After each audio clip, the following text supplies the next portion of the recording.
If you guys are watching, I hope you really like that because Casey put a lot of time and effort and love into that intro. We figured y'all wanted something more interesting to watch as our 40-second intro song plays. You So see enough of us, so I we'll mean, get we rid of us for a sec. we tried the dancing thing, but to be honest, it's exhausting. It's a 40 seconds. I mean, and I was thinking like maybe I'll ask my friend who made that for us. Shout out Angel, thank you for that lovely intro Thank song. you so much. But I was like maybe I'll ask like for a shorter one. But then I was like I kind of think every second is extremely important. And I was So thinking that too when I was making the edit. I was like, low key, like, yeah, I don't have enough dance moves in my arsenal for 40 seconds every week. Like, I'm not exactly. that talented. But, you know, when you're watching like a good show intro, like the White Lotus intro, like I play that whole thing. Like, even, no, but it doesn't Exactly. matter how long it is. And that's what I imagine our podcast is evoking in the audience as well. I've received word from several sources that they have been absolutely losing their goddamn minds every time the it comes same. on. Right. I mean, many people have been are saying, welcome to Mention It All Again. My name is Blake, and I'm here with my dazzling co-host, Casey. Hey. How have we been this week, Casey? I need to ask you. It's actually breaking news, but Carol Radziwill is going to be a friend of on the new Roni reboot of the reboot that they have now, like Erin, Sai, and Jessel, and then 3 new ladies, and now Carol is a friend of. What do you think about all that? And did you watch the 2 reboot seasons to begin with? Yeah, so I watched season 1 of the reboot, and then I did not tune back in for. There's only 2, right? 2 seasons. Yeah. I didn't watch the second season, and I don't even think with the announcement of Madame Radziwill that I'll be watching this 3rd season. I'm just not really interested. I think it's hard to replicate a vibe in New York when you have an unprecedented kind of group that is impossible to recreate. So this show could have worked if they just called it something else and didn't try to make this the Real Housewives of New York, but I don't think it can work like this. I agree. I feel like, you know how they have like Ladies of London and then Real Housewives of London. Exactly. Like I feel like and this was what they were always saying in the press, is that like they were like, we are filling like big shoes. And I do think like I don't think that many of those women are interesting. I'll put that out there, but I also don't think it was fair to set them up the way they were set up because definitely. people have an expectation and they're just very different people with very different lives. However, they also don't want to be interesting. They don't want to like fight. They don't want to share their like the interesting parts of their lives. They don't want to like cause drama. So it's also partially on them. But if it was just like I don't know, like Ladies Who Lunch and Right. like that's what it was. Yeah, whatever you want to call it, like the next not next gen. We have next gen. The middle gen. Gen. The middle gen, the not our Roni Golden Girls, not our Right. next gen NYC, but I guess we have Summer House for that. Maybe like So- real girlfriends of New York. They did like Real Girlfriends of Paris and that flopped. But I feel like realistically, I mean, I've said it fucking before. I'll say it again. I'll say it till my face gets red. I mean, my nose is already red. Why not? But I just think they should have gotten rid of a couple of them, like kept like 2 or 3, and then cast women that made sense to join the cast, but like reinvigorate the dynamic without killing it entirely, which is what they've always done when things get stale. So I just feel like they didn't know what they were fucking doing. But are you going to be watching The Golden Life on E? I haven't like fully decided. I do think that I'm gonna tune in to see what's going on, at least to start, especially now that we don't have Jill included, which would have created like a moral conundrum, but I guess so does watching Ramona anyways, so like you're kind of like at an impasse either way. I feel such a deep kinship with Luann. Like, I don't physically know if there can be a show on with her in it that I can't watch. Like, I think I have to watch it. Yeah, I think that I've thought about this too, because I'm pretty much like of the mindset that I think like we do ourselves a disservice when we like try to judge housewives on their politics, or like certain, I think, general reality TV figures, like where they're not really engaging in politics on their show, and then we say like, oh, I think there was like Jen Pidranti from Orange County went to like a country music bar, and I think Yeah. like some country music artist who's a racist, I think, like was performing yeah, there or Jason something. Aldean, I think. And so people were like, oh, like we have to cancel her or whatever. And I was like, well, we know that Orange County is really conservative. The fact that she's a conservative isn't that crazy. Like, unless she does something more like overt, I feel like you can't, otherwise you're never going to have, the whole point of reality TV is that these are people that you probably wouldn't actually want to interact with. They are people who make shockingly terrible decisions, have shockingly terrible opinions, and that's why it's like watching a car crash happen in front of you. It's not that you're condoning the behavior, but with Ramona, it gets to a place where it's like, and Jill Zarin, it gets to a place where it's like, I'm beyond just generally kind of vaguely knowing you're a conservative. Now I'm like, you've said the N-word to a black producer, you've posted, pro MAGA stuff that like is just like, she doesn't, there's, the mask is off. So it's kind of like, now at this point, do I want to be like, haha, I'll just ignore that. Like, now I'm like, you've told us exactly what you think, and it's bad. I feel the same way. Like, obviously, it's not ideal. Like, I would love it if everybody in the whole goddamn world shared my views, because I tend to think that my views are Right. best, as most do, but that's obviously not going to be the case. So with the housewives that are representing, in most cases, the wealthy elite who are not often empathetic and considerate, I think, like, as long as you can shut up and not like be posting like and saying very offensive things with the platform you have, then I'm not gonna like be mad at you. I mean, like, Yeah. we can only do so much. There are so many celebrities that have horrible views and and are horrible people that they just don't Right. make it so obvious, and we all just say, okay, then I'll watch your movies. Right. I'll listen to your song. Like, whatever. Just keep it to yourself. Don't hurt other people. Yeah. Well, speaking of reality TV personalities who have horrible opinions, let's dive back into Real Housewives of Orange County, Season 10, Cancergate, Part 2 of our deep dive. Why don't you set the stage for where we left off, Casey? Yeah, we finished towards the end of the season, getting ready to set up with like the last few episodes in the reunion. But where the group is at and where the cast is at is definitely, we're at a tipping point regarding Brooks's cancer, and Vicki's relationship with the women is pretty much at an all-time low with almost everyone, particularly Shannon, who she has gotten into the most arguments at this point. I mean, besides Megan, who's obviously public enemy number one, but just kind of finished up there with them not being in a good place, and Shannon letting her know the full extent of everyone's on your ass, basically. Yeah, I think that Vicky is particularly mad, unfairly so, at Shannon, because I think that like she expected Shannon, of all people, to just have like unwavering loyalty. And even though Shannon was extremely loyal at the beginning, I think the fact that Shannon didn't just continue to buy into everything, for some, like, that hurt her more than the people that she didn't expect that from, questioning her. She definitely had more smoke with Shannon than she did for anybody else. Yeah. By far.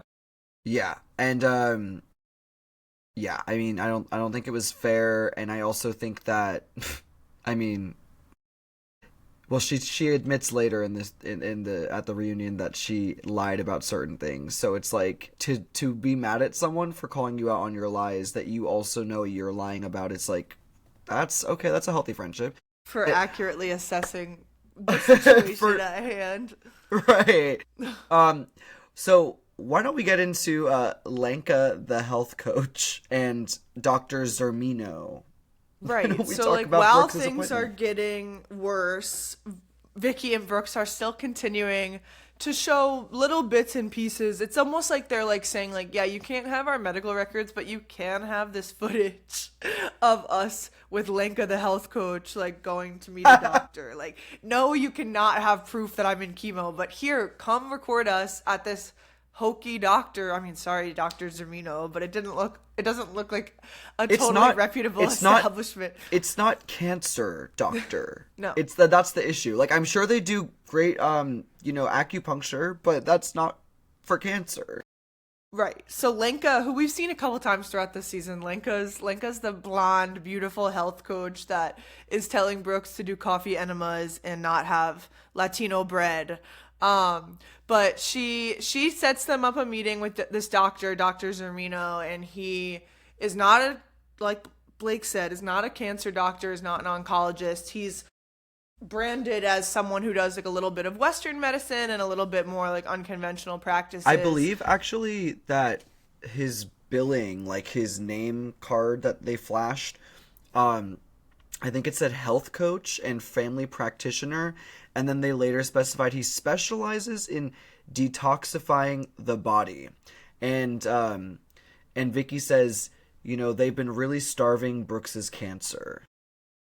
I don't know what that means. And in the context of this appointment, what they're doing is, number one, they're looking at the fake report that they showed Tamara.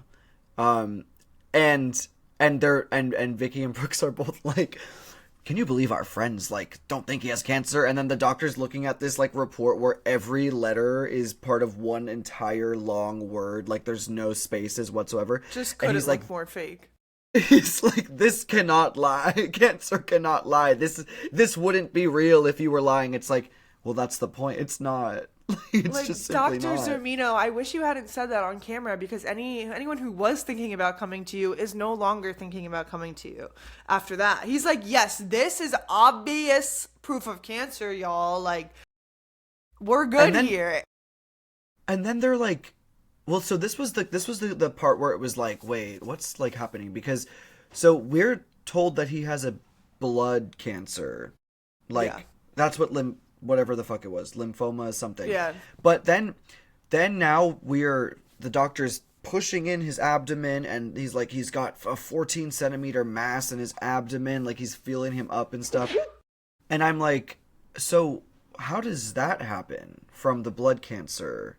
I'm no oncologist, but that feels like a different thing.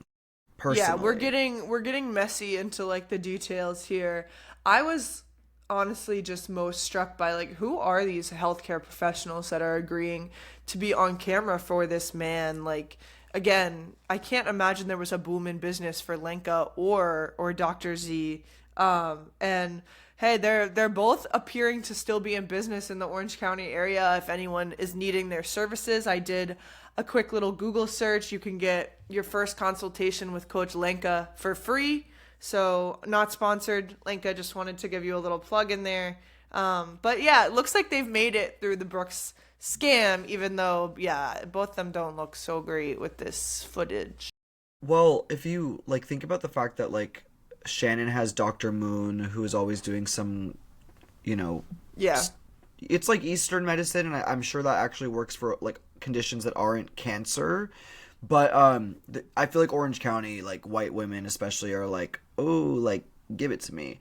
But yeah. Hear what they're doing, which don't understand how this works or what it would even be for. Obviously it's not for cancer, but they are literally just taking blood out of him, putting oxygen into his blood, and then putting it back into his body. So, you're watching this and you're just okay, sure. Yeah, literally okay. What? It's that, right? We can't see your records, but we can see you getting deoxygenated and then reoxygenated, and that's supposed to make everyone feel wait, he's taking this seriously, guys. Right. Sure. And this scan that they show there to Dr. Zermino that they come with, he has it and is here, you can take a look at my most recent scans. they decide that they are comfortable showing these scans to Tamra and Tamra alone. So they have Tamra come over to the house to check them out and kind of take a look-see at the report, and then they say, and once you look, you can tell the women that all is good, but we don't want to show everybody. It's very much like we are basically like anointing you to be our soldier in this war. Like, we're giving you the records.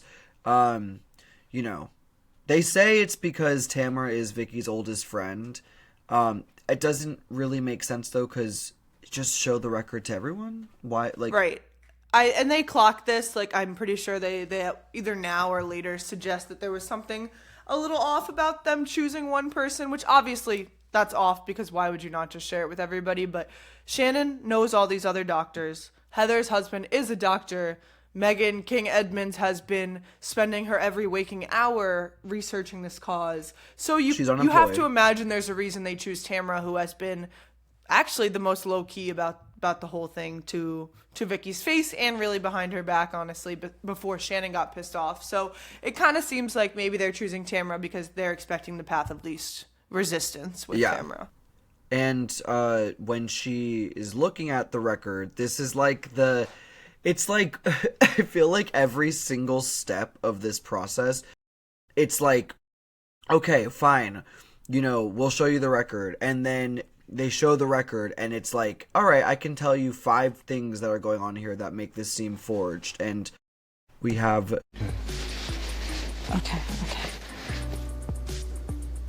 That could not be one word. Wait, well, it's all mushed together. Oh, I'm like... No. The whole thing reads into... I'm like... I know. It's... So, if you're listening, basically, like, the PET scan, you know, you don't have to know anything about a PET scan, but basically, it's a paper, and it's like findings, report, whatever, and the findings, all of the words are just together as if spacebar never existed. And you're wondering what professional is signing off on that as a report. And then you're also wondering, okay, so he forged this and just thought these women were stupid enough to, like, could you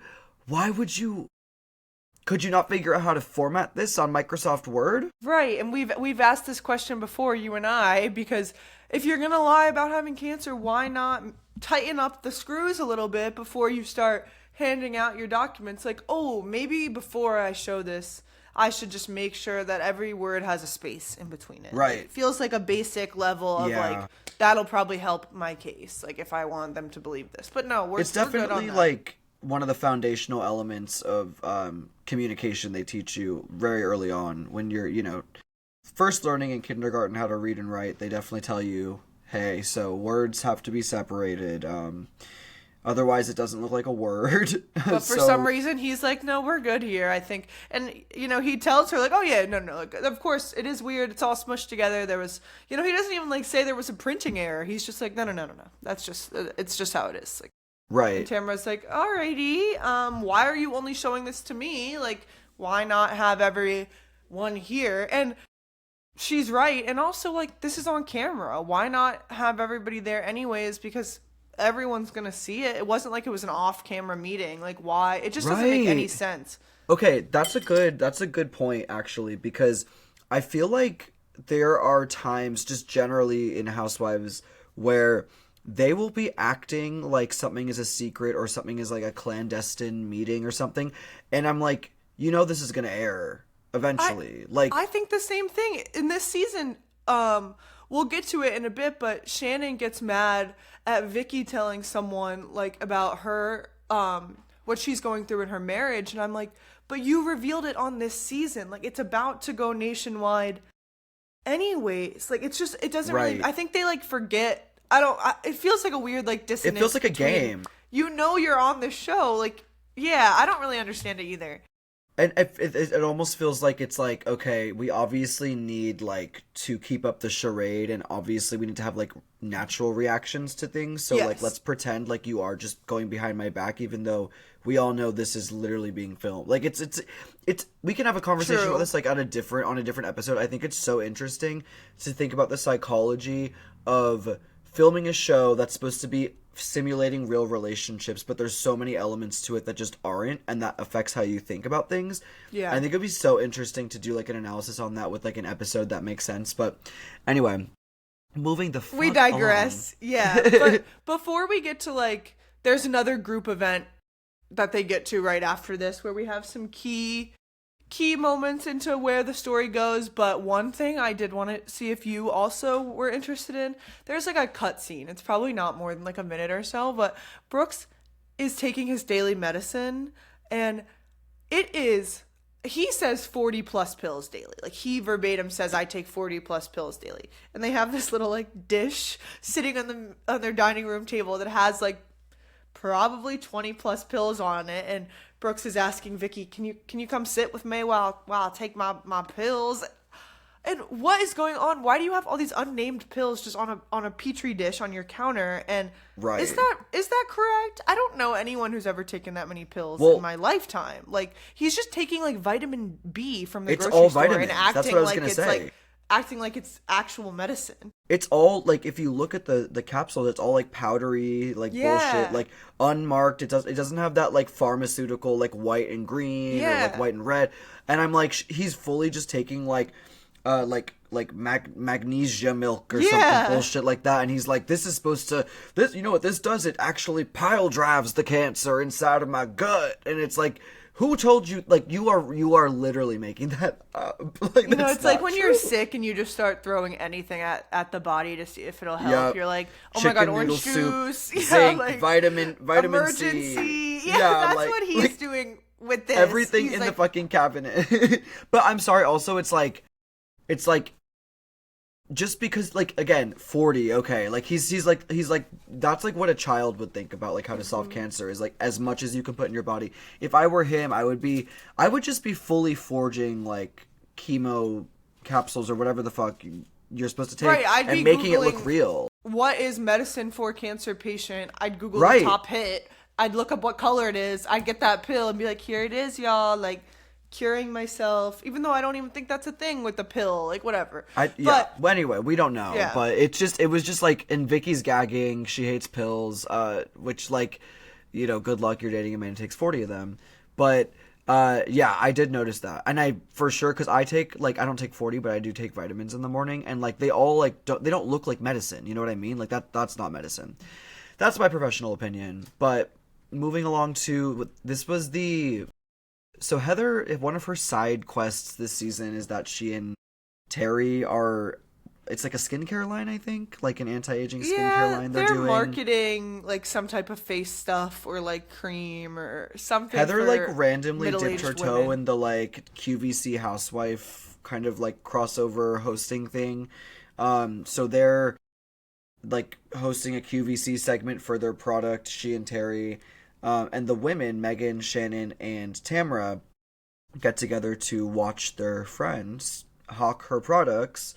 And this is one of those moments where it's like, how did this happen? Like, is this like production, or is this just one of those like, I know. or is Brooks just really bad at this? But it's like, they're listing the ingredients to their skincare. And then Terry goes, and you know, it also has this really great antioxidant, resveratrol, which is supposed to help with anti-aging. And I was like, didn't Brooks just say he's going to blast his body with that to kill the cancer? Because that's what that one doctor said. And now we're talking about it's just anti-aging, and it's like in a skincare product. So Ingredients. Take a look. We have green tea, we have hyaluronic acid, and we have resveratrol. Resveratrol. No way. Resveratrol is a really good antioxidant used specifically for aging. Shannon. resveratrol. Whoa, the smoking gun has They were been like kids found. watching. They were like kids watching TV, like resveratrol. Like, but that's what I'm talking about. It was one of those things where it was like, I'm surprised Heather wasn't like on QVC going, wait. Well, that's why in my head I'm like, either Heather, like, is kind of selling herself out here because either she just doesn't gaff about this product or had no idea what she was going to sell. Because how did that not come up? Like, oh, he's doing that? That's the main ingredient in my skincare. Because she probably has no goddamn clue what's in that product until she has no idea on the stage because it's not their thing. But, you know, it's just, like, funny. Like, the women are trying to just have a non-investigative party just to support Heather, in theory, a nice event that Vicki just like can't come to. It's not meant to be like something else, but it brings us right back to the central drama. So yeah, it could be a little bit of like interference of let's make sure we record this commercial because he's gonna say resveratrol or whatnot, and maybe that's why we had the viewing party set up and all that good stuff. Right. Yeah, they call in, they like mess with Heather. It's all very classless, honestly. I was like, honestly, fire the Dubrows. They're not running a very efficient commercial here. I know. Well, I mean, I think they probably did get fired because I never saw them on QVC again. Oh, there you go. Not that they need the job, I mean. No, but Megan decides to, as always, bridge the resveratrol coming up into some updates on her research project. So she's like, she tells the women, oh, I actually called Newport Imaging. You know, she loves to call. She's working away. She loves to call. She's a busy lady. She calls Newport Imaging and is like, do you guys do PET CT scans for non-Hodgkin's lymphoma? And they're like, no, sis, it's been years since we've done that. Over, I think, like 5+ years. It's been a while. I think they said since 2008 they stopped. Right. Which this season was probably... This was like almost 10 years ago. So yeah.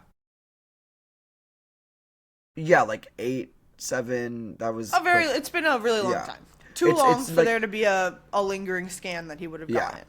Yeah. Yeah, so she says, like, basically, I called them, and then Shannon...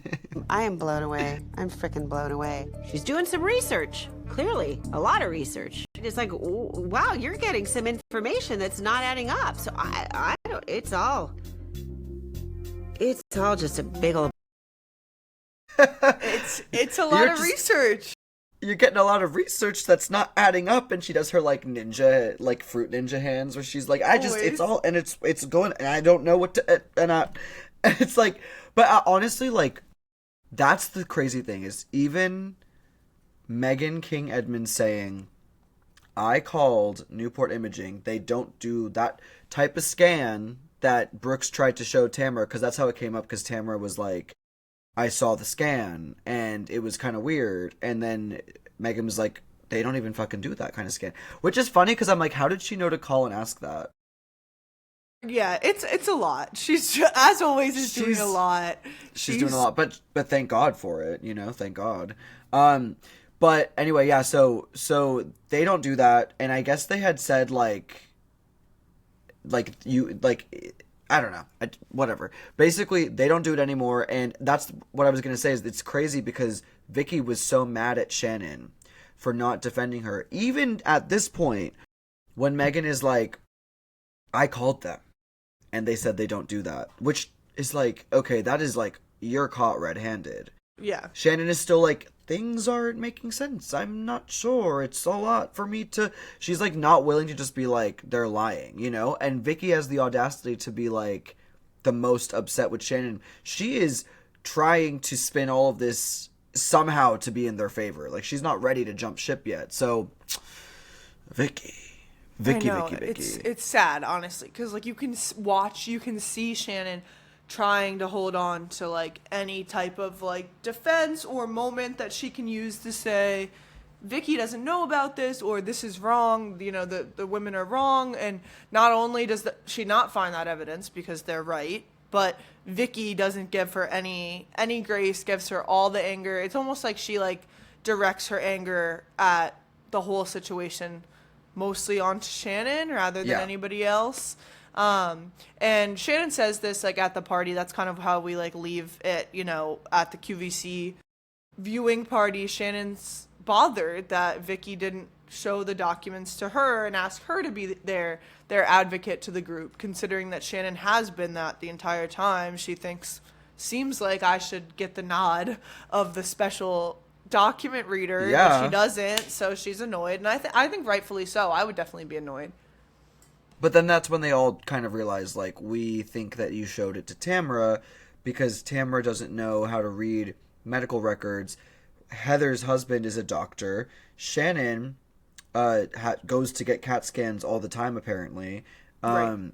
at this one place, or at, like, Hogue or whatever the fuck, City of Hope. And then Megan, you know, is click, click, clacking all day. Plus, she's married to a man whose ex is dying of cancer. So Right. if you really put the pieces together, it's like, let's show Tamara, who is a fucking moron in their minds.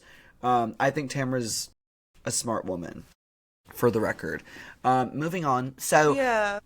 then we get Brianna cameo. Brianna's in town. She's touched down in the OC for a little visit, and we get her By here. the way, I think we need to say, which is crazy, but if you don't know who Brianna is, it's Vicky's daughter. I just feel like, just in case we have that one listener who's like, I don't know what the fuck you guys are talking about, but I'm living, like, we should tell you. That's Vicky's daughter. The goddamn She's visiting- queen is in town. Yep, she's visiting from Oklahoma. Her husband is, like, in the Marines or something, so they have to live in Oklahoma. But she's visiting in town, and Vicky actually, oddly enough, told Tamara, I want you to meet and talk with Brianna, because Vicky was upset that Brianna doesn't like Brooks, and was hoping that Tamara could make that change, which is really funny, because they end up just sitting down and both kikiing over the fact that they hate Brooks. So yeah, they go to lunch. And the first thing that we find out is that Brianna found out that Brooks was moving into the house, her childhood home, via a video that was posted online where Vicky was talking about it and was like, if Brianna doesn't know now, now she does, because I'm talking about it. Which It's not great, and Brianna says this, you know, she's like, this is not great. I did not love that, and nothing in this world could ever make me like this man. Like, he has irrevocably changed my relationship with my mother, my home, my hometown. Like, it's really just not a good situation. And then she both to Tamara and she gets her own confessional moment, as she should. She kind of reveals that Brooks has said things to her that she doesn't like. And what she says is, at this point, we find out that Brooks has said to her husband, like, oh, you should start hitting Brianna. Like, you should discipline her. And she tells Tamara this and talks about it in this episode, and, you know, kind of gives that context of, this alone is enough for me to never warm up to him. And Tamara's like, yeah, like.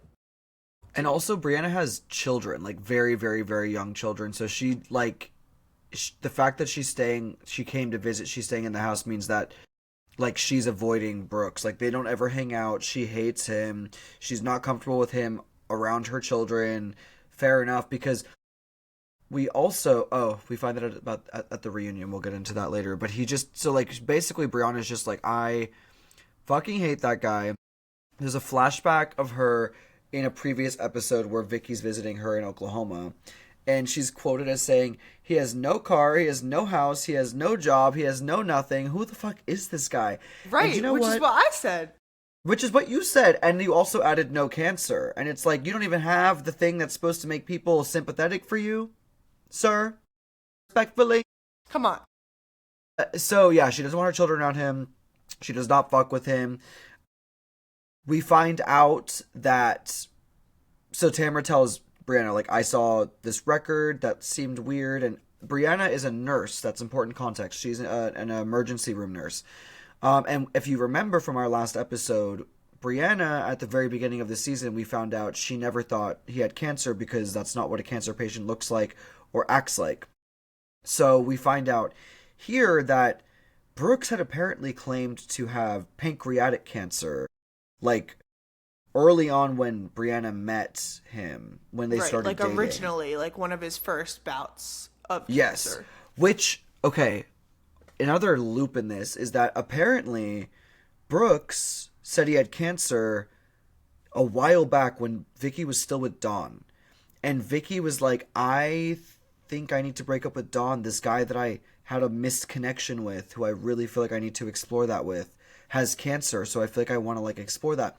So she and Brooks go back way longer than just the past couple seasons. Yeah. It's really strange, but he had cancer back then too. It reminds me of that clip of like fucking Nene when she's talking about Kim, and she's like, Kim is the only one I know who has blood clots, heart attack, seizure, and she's still complaining. And she's like listing all these ailments, because I'm like, you've had cancer for your entire life, it seems. Anyway, so apparently Brooks told Brianna that he has pancreatic cancer, which is a very, very, very serious and lethal form of cancer. So Brianna, being the nurse that she is like asking what your treatment is, all these things. And he eventually kind of just like gives up and says, I had pancreatitis. And Brianna says like, that's just an inflammation of the pancreas, and you can get that from abusing alcohol. Right. So that's a different thing. So So not cancer. Thanks for that.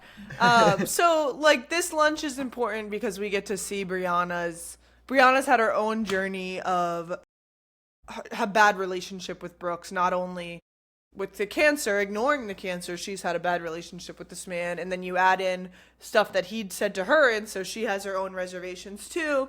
Tamara kind of says like, hey, like, let me catch you up on what me and the women have been saying, and they're in agreement. Everybody's now on the same page besides Vicki that there is a scam afoot, and no one is believing him now. And this kind of sets us up for the end of the season. Everything, once again, we know where we're at, and we're going to Tamara's baptism, and it can't be good things because everyone's in a horrible place. Well, Vicki's in a horrible place with everyone. That's another side quest that we haven't spoken about because it's not like our focus in this in these episodes. But Tamara is getting baptized for whatever reason. She found Amen. Jesus suddenly, and she's really interested in dipping herself under the water and being reborn. So that's the season finale that we head into. Is that we're going to Tamara's baptism, and we're in the car. I guess we're in the car with Vicki and we're on the Brooks. way. Yeah. Well, Brooks doesn't go. Oh, right. Sorry. It's Vicki and it's Vicki, her brother, and her brother's girlfriend. Can I just say, I always thought her brother was gay. I honestly never thought he was gay. I just wouldn't. The way she talks about him, she treats him like he's like an infantile, like barely able to keep his own life together. Like, she's always like, my mom had to like really take care of him. So I'm just like, I'm surprised, like, I feel like she paints him. Yeah, I feel like she just paints him in a way that I wouldn't expect that, which, I mean, I guess that's on her and me, but I'm like, oh, okay, like, so he's fine. Like, Vicki acts also, like he like needs like all this that aid on camera. Yeah, a little, I don't know. a little bit. He's definitely a little age regressed, maybe we could say. I mean, I don't know. I don't know. Sorry, Bobby Billy like Gunvalson, or whatever your last name is. Billy, if you're tuned in, we're sorry, and we want to keep you as a listener. So blame Vicki. She doesn't paint you in the right light, Billy. She just got rehired, so feel free to film as your true, authentic self. We would love to see you back, Billy Steinmetz, or whatever your name is. You know his name. That's really beautiful. Because it is pretty amazing, but it's because Vicki's Instagram name is Vicki Steinmetz Gunvalson. So I'm just assuming that was her maiden name. Okay. And so that, by extension, anyway. All right, well, let's go get baptized. Yeah, please. I need to be saved. Tamara's baptism is the event of the season, darling. The baptism is a social event. She is repeatedly like, I need all my people to be here, even though that includes basically everyone she's ever met. Lynn Curtin is there. Tammy Knickerbocker, who are former OC housewives. They're both there, even though Tamara never even filmed with them. It was pre-Tamara. Right. I'm like, okay, I skipped so many of the early OC like episodes, seasons, because it was kind of weird for a little bit. It was a little bit giving like white supremacy. And I don't like know what role Tammy Knickerbocker played, but she shows up here and there, and I'm like, y'all really fuck with this lady? Like, no, they don't. She was on like one season, and are you trying to get clout for your baptism by having Tammy Knickerbocker there? Like, Okay. Tammy, please come Tammy, to my can you baptism, please sis. film when I get baptized, Tammy? Wait, Tammy's star power. They needed her there. Her Yeah, go- she her gets beautiful like star power. 0.5 seconds of screen time. Welcome back, Tamster. And we The keep fans getting went wild. flashbacks. We keep getting flashbacks to so Vicky's on her way while like Tamara's setting up, and she's obviously talking about this drama with her brother. And here's what she had to say. I'm not confused. I know the truth. And Satan loves confusion. This is Satan's work. This is And you Satan's know work. what? And Satan loves confusion. Loves. He's and told me that. it seems actually. like on the way there, she just like decides that her new defense for everything is Satan. Like she like is really hammering in the Satan Yep. point. Like in the car ride multiple times, in her confessional multiple times, she's like, "This is satanic." Like the devil. These women are bringing the devil to my doorstep. Like she's framing it like this is some like test by God. Like that. Like Right. no. Like this is not what God would want. What Jesus would want. And she gets Right, very like biblical it's the snake. at the baptism. It's the snake in the Garden of Eden, and it's like, eat the apple, and she's like, no, and the snake's like, Brooks doesn't have cancer, and she's like, yes, he does, and she's like, leave me alone. Like that's how she's talking about it, and it's like, maybe there's no snake. Well, the snake is you, actually. It's like she felt bad she didn't wear a sexy outfit to the sex party, so she was like, let me be more on theme this time and come in with the Satan remarks, come in with the original sin. Like she was like, it's a baptism. Jesus on the cross. Let's make it biblical and really Right. get She in the whipped out spirit her- for Tamra. Yep. Which Yep. is sweet when you think about it. It's very yeah, it's definitely sweet. I think we also should have noticed that this was her getting more desperate because she was realizing that she was losing the plot, because we find out this is the finale. We find out in her finale card that she and Brooks broke up. So it sounds like they were already like on thin ice by the finale. So I feel like this was her getting more desperate, just kind of throwing like all this prose at the wall, like, this is Defo. satanic, this is the work of the devil. Like she was feeling it, her Hemingway tea, you know. She Yeah. was moving on. Plenty of drama at the baptism. Lots to discuss. One bit that I thought was funny is Shannon is like, speaking of our boy Billy, Shannon is like randomly beefing with Billy's girlfriend Rhonda. Rhonda comes in hot. She's mad for Vicki. Rhonda and Billy are like ready to be as Vicki says, her soldiers and defend her. And Shannon is talking about, the evidence, all the cancer scam, and Rhonda takes it upon herself to be like, when you told Vicki that you had an affair, you didn't have to pull out documents to prove it to her, did you now? Whoa, Rhonda. Reel it in, Rhonda. You just got here, Rhonda. Whoa. Let's maybe try to get to know everyone first before you fuck them. Why, Rhonda? These are different situations. Like, what do you mean the cheating documents? Like, what are you Mind even you, saying, Rhonda right, girl? first of all, like, in what situation are there documents? You know what I mean? Like, also, like, who are you? Who are you? Like Like, that woman in Starbucks. we were like, no. Wait, that'd be funny to put in this after. wait, okay, I'll Wait. get it. But yeah, she comes over to her because Shannon isn't like making more of a fuss, but Billy and her girlfriend, Rhonda, I almost called her Rolanda. That's fine. They come over and Heather and Shannon are both just like it's not adding up. It's kind of strange. And Billy's saying like, I saw his records, like it's real. And they were like, well, we saw his records too. And all the words were smushed together. And he goes, oh, not that one. I saw a different one.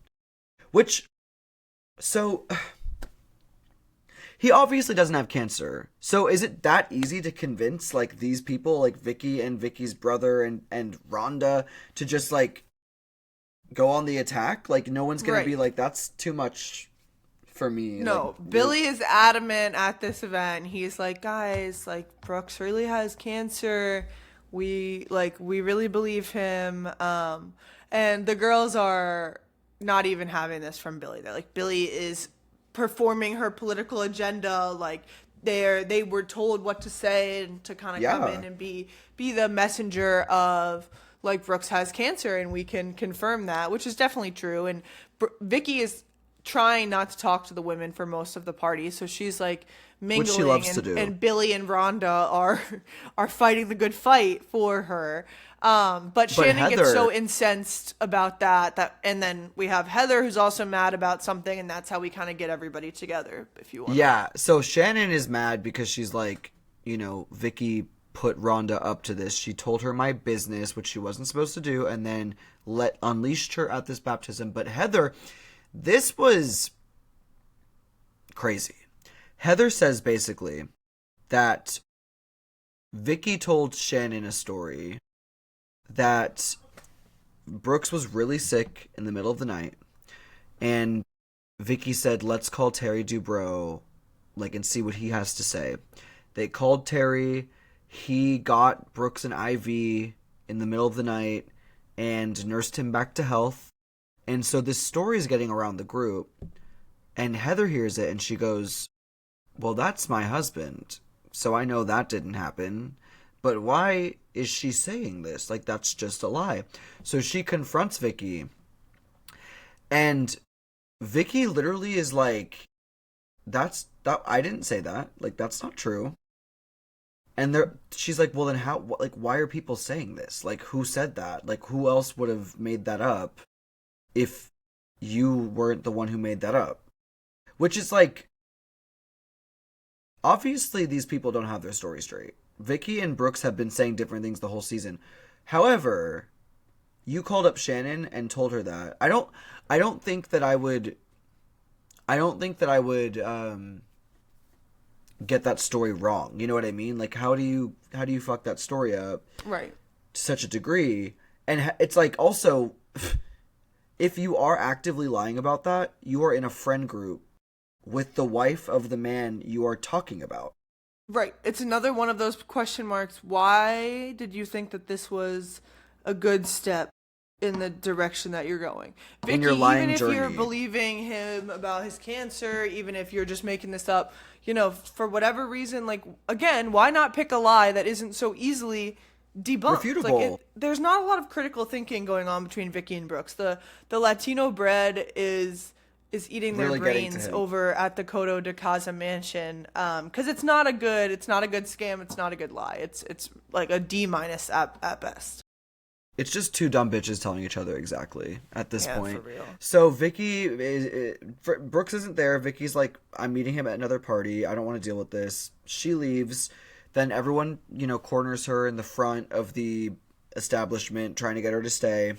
And we get this amazing, this is like genuinely one of the most beautiful moments in Housewives history. Like, it is cinematic as fuck. So I'm being nailed to the cross like Jesus was, and he did nothing wrong. He's Jesus Christ, and he did nothing wrong. He was nailed to the cross. That's how I feel. He did nothing wrong. He did nothing wrong, and he was nailed to the cross, and that's what's happening to me. And I do have to say, Body was tea at the baptism for Vicki. She's looking good. Like, she's got shape. Like, she's got a nice, like, she's looking real good. Even when she's on the cross like Jesus was, you can kind of see that. Even when she's getting nailed to the cross like Jesus was, Vicki is THICC thick. And, you know, she never really is single for that long. No. I won't say that the men she dates are particularly attractive, but she's never single for that long. Well, she's never single. That's what she says, I think, at the reunion when she's talking about the breakup. Like, this is the first time she's lived alone in that house ever. Like, she's never been by herself, which is crazy. But yeah, you know, the baptism, they all argue. Vicki is incensed. Everyone's mad as hell. Whole house mad. Whole house mad. Vicki absconds. She gets in her Hummer limo to go to the other party, and she's like, I'm done with this. All of this is disgusting minutia. I know. And she says, really struck me. She goes, I feel like I've been baptized tonight. Like, I am coming out of this fresh and renewed and free of sin. And it's like, Oh, the drag delusion is so serious. Like, it's really, really gone to her brain. It's bad. It's really bad. This is not good. Yeah, I mean, comparing yourself to Jesus and saying you were the one baptized when it was your friend's baptism. I mean, look, she's been through a lot. Her brain has come out of her ears. We can't blame her for these feelings of delusion. So the season ends. We find out that, you know, on Vicky's like end of the season title card, where it's playing like the like kind of sad introspective like end of season music, and then it's like and then it's like Vicky and Brooks broke up, and it's like, yeah, we knew that. Yeah, they Girl, did. we knew that. Yeah.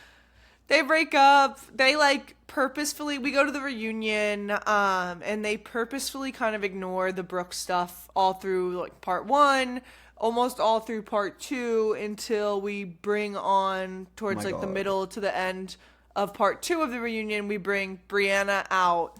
But I think stage. It's very important to let the listener viewer know that Vicky took a Xanax at the beginning of this reunion. Oh, yeah. She took a Xanax, and everyone noticed. That was the first question Andy asked her. Did you take anything before you got on this stage? And she was like, well, no, except for a Xanax. And she's sitting there the entire time, like... She's like, yeah, I definitely think that was interesting. And he's like, you seem just a little bit less engaged than you normally are. Checked out. And Brianna's like, yep, she's Xan the hell out. Like, she's barred out. And Vicky's like, no. Vicky's like, what are you talking about, Brianna? I don't know. That's not true. Like, so, I mean, dude, like, I don't know why I always feel like I just have to defend her. I would probably take lots of Xanax before this too. Like, I mean, this is gonna be tough. Either that, or I'd show up wasted. I'd be like, who wants to go? But yeah, Brianna comes out. We kind of get into like the issues between Brianna and Brooks, and she is revealing some of the things she said to Tamara, like about what he said to her about encouraging her husband to beat her. And she says that Brooks like would try to make like sexual advances towards her and other younger women, her friends, women that would be at the house for parties and stuff, and that he had even like talked about his appendage and had said like, my people call me Girth Brooks, like that's my she was pregnant while he was saying all this to her. He was flirting, hitting on her while she was pregnant, talking about Girth Brooks, and what she said was Vicky would never be there while he would do this shit. So then she'd come in and she wouldn't believe Brianna, because she'd be like, that's so crazy. Like, that he would never do this crazy thing. So she always felt like gaslit, and like her mom never took her own side, which really makes you look at Vicky like, it's horrible. It's the most horrible thing about this whole thing, probably. Yeah, because the way that Vicky has treated Brianna. Yeah. And I was thinking that when I was watching, was just like, not only with some of her friends, but Vicky is so lucky to still have a relationship with her daughter after all of this. Like, the fact that Brianna was there sitting next to her on that stage. I just like, I mean, who knows? Family is your own messy stuff, and who knows what goes on off camera, what we don't see. Like, I just really hope that there was a lot of making up to her and a lot of like, I don't even know what you do to amend that, but it's shocking. Like, it's genuinely upsetting to even imagine a mother doing that to her kid, like thinking about me, thinking about anyone. Like, that's a lot.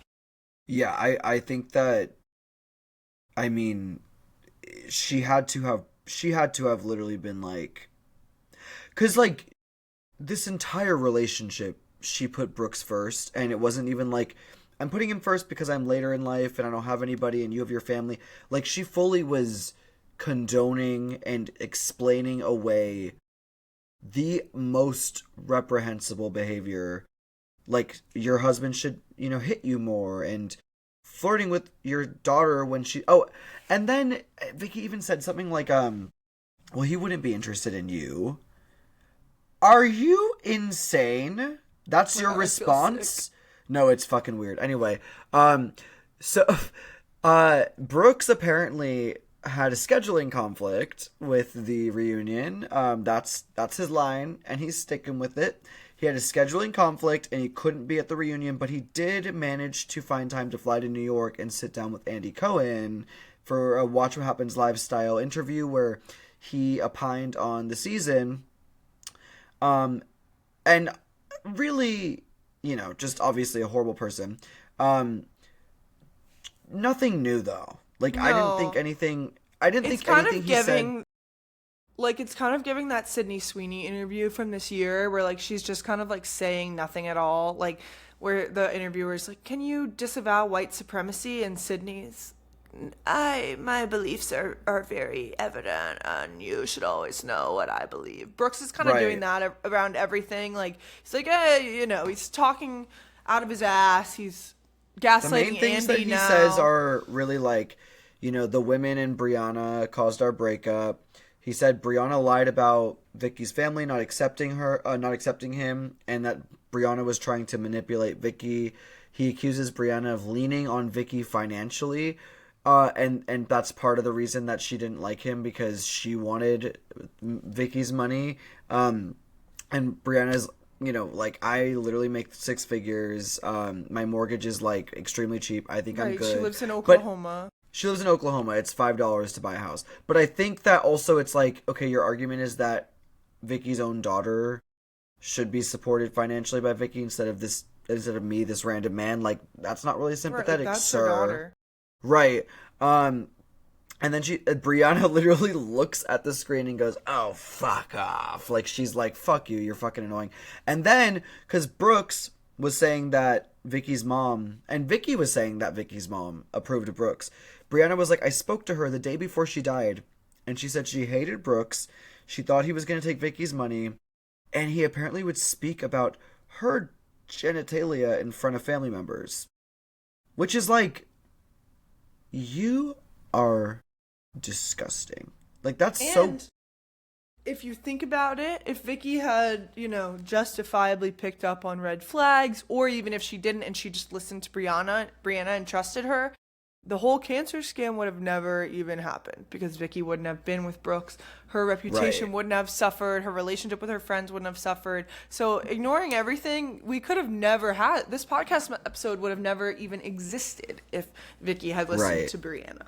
Or maybe it would for another woman who got scammed on another show, but it wouldn't exist for Vicki Gunvalson.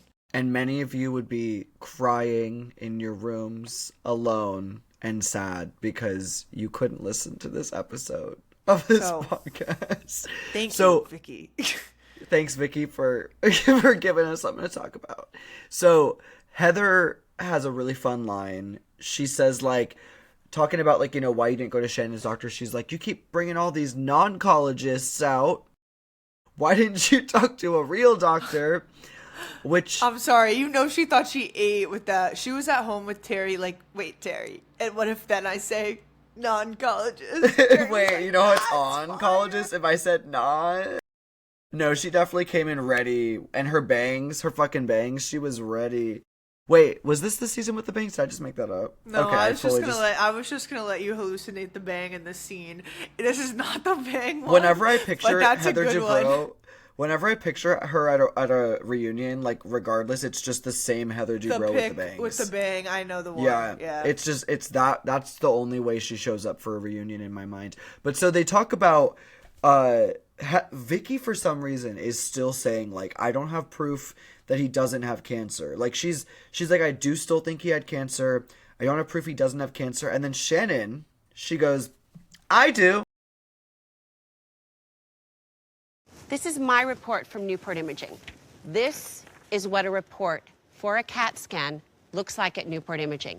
It says date of exam, not service date, which is what Brooks says. This template up on the front has been their template for years. The one that Brooks used has none of this on it. She pulls out a real CAT scan and she starts line by line. This was smushed. This wouldn't be. And then she said he went to Newport, but they use Hoag transcribers, and she was like, that's not true. At Hoag, they have a much bigger department. They don't need to. She was just debunking all of it. A lot of detail on why a report that Brooks showed could have never come out of there, would have never been approved. Literally every reason in the book as to why it's fraudulent. Like, she makes a solid case. Yeah, it was, I mean, I have to say, like, that is probably Shannon Bedore top number one ever moment that she's been on the show. Like, she locked in for that. Right, and that's why it kind of makes me mad when people credit MKE with the whole cancer scam thing. Like, Shannon built this house. Like, Shannon was taking the brunt from Vicki, arguably maybe more than Megan, more consistently anyways, more like throughout the whole season. And she's the one who actually comes with the research that isn't insane and invasive and word of mouth like Megan. And it's funny too, because there's kind of like a sliding scale of who's mad at Vicki at what moment on the reunion and throughout the season. Like, each of the women gets their wax in. Heather is pissed, Tamara's pissed, Shannon has her kind of presentation, and weirdly Megan is probably the quietest this entire reunion. Like, she's kind of like, I've done my part, she's laid the traps, and she's ready to watch everybody else come with the pitchforks and take Vicki down. Because it's always kind of going between Shannon, Tamara, Heather, who's really pissed at the exact moment. But yeah, they're mad as hell. Whole house still mad. I mean, because she's also not really copping to that much. She's still kind of defending him, which is a bit strange. And then we get a moment where Heather confronts Vicki about the IV story, I believe. And Vicki straight up admits that I lied for compassion. Let's play that. I expected a casserole. I expected people to come over and really care about him. That's what I expected. Instead, I didn't get that. Well, you got it from her. Wow. Wow. Keep it going, Vicki. Keep it going. Keep it going, Vicki. And she says, I think the word that she uses is I fabricated. And they're all like, you fabricated. And Andy's like, all right, let her admit to lying. Like, she's admitting to lying. And so on top of, she says I fabricated, so we get a little bit of an admission from her that she's made up or embellished stories during this whole thing.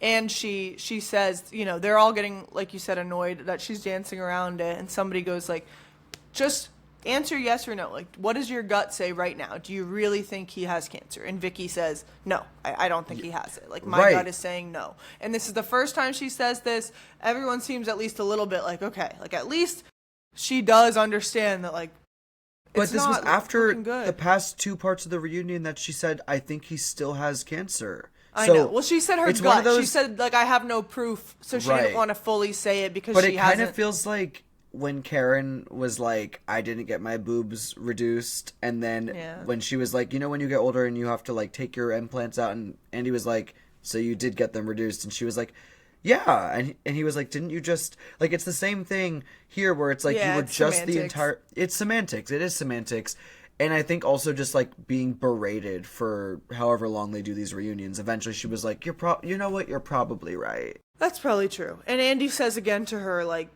hey, like, let's talk again about all the Xanax you took before this, because you seem, like, really disconnected, because again, like, this is heavy stuff, and she's just kind of, like, slow blinking, like, yes, my gut says he has cancer. It's still a big deal. One thing that I remember thinking this when I watched it for the first time too, is Vicki, they lightly bring up, I mean, it's not like a light topic, but they don't talk too much about it. They bring up that Vicki was being abused physically during the relationship by Brooks. Like, Brianna confirms it. Vicki's kind of trying to deny it. Andy asks, like, are you scared of him? Like, what is the reason that you won't kind of condemn all of this? That I wouldn't say she's fully defending him, but she's trying to hold some level of, she doesn't want to go all in on him. Yeah, she's trying to hold some level of, but this was true even if this wasn't. Like, she's trying to keep some level of it, which I think is more for her sake than his at the end of the day, but still.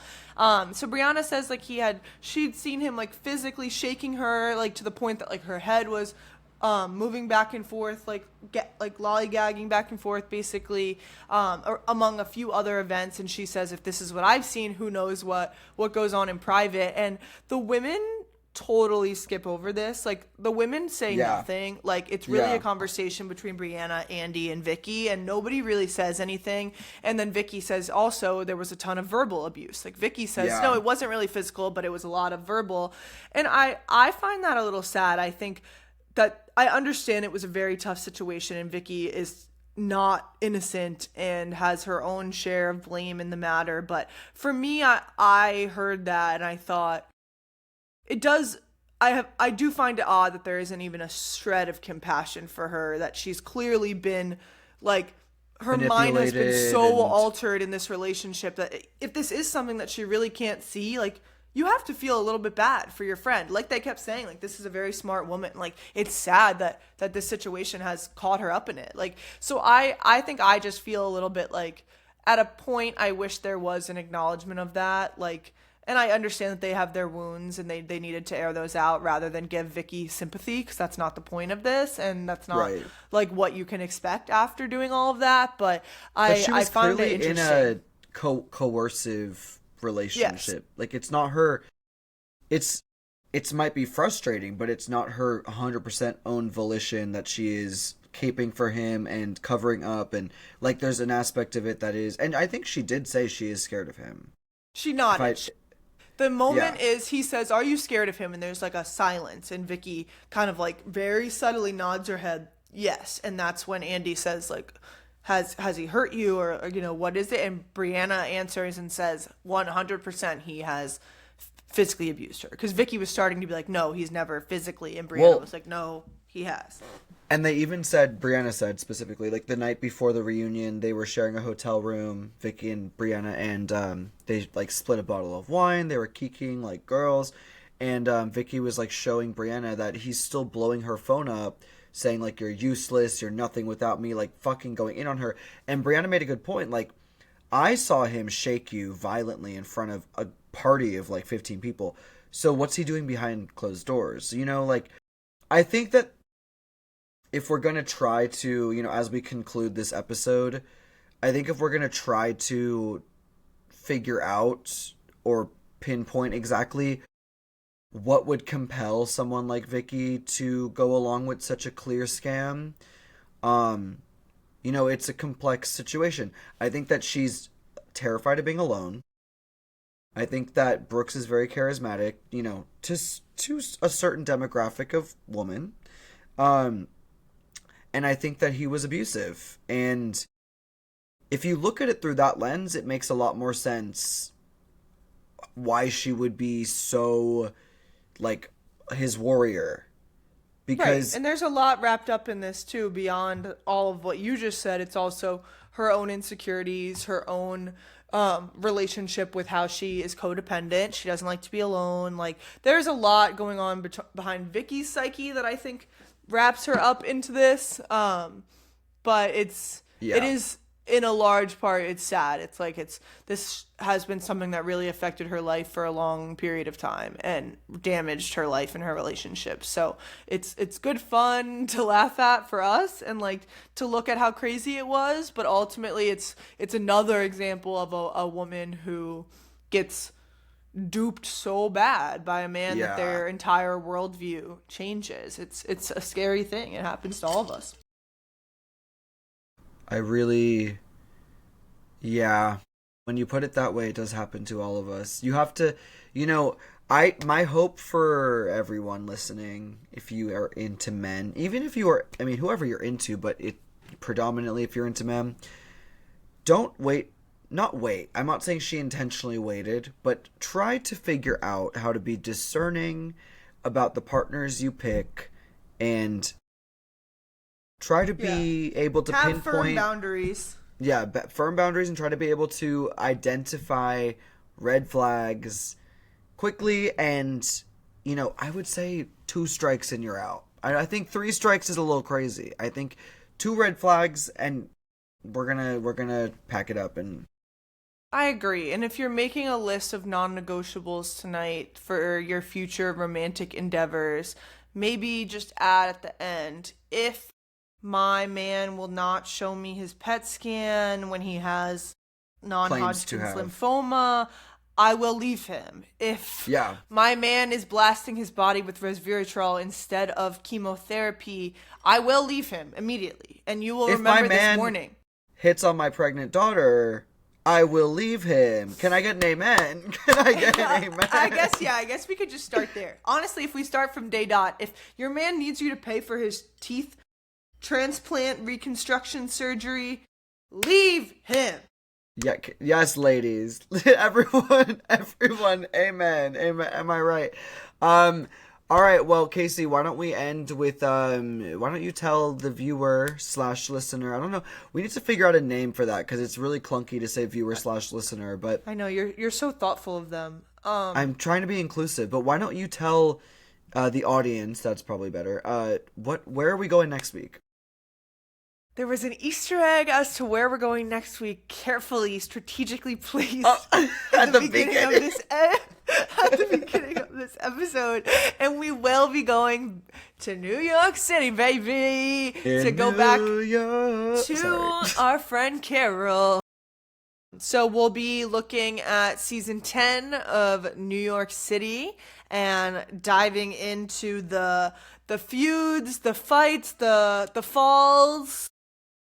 The highs and lows the good of times friendship. Of it all. Yes. Yep. And I, for one, am very excited to get to discuss Dorinda, finally. I mean, finally, it's only been a month since we've been doing this podcast, but that's my girl. That's my girl. And you get to talk about Luann, so that should be really happy for you as well. Our sisters. I don't even think this is a good time for them, but maybe we'll be at odds. I don't know. We'll see.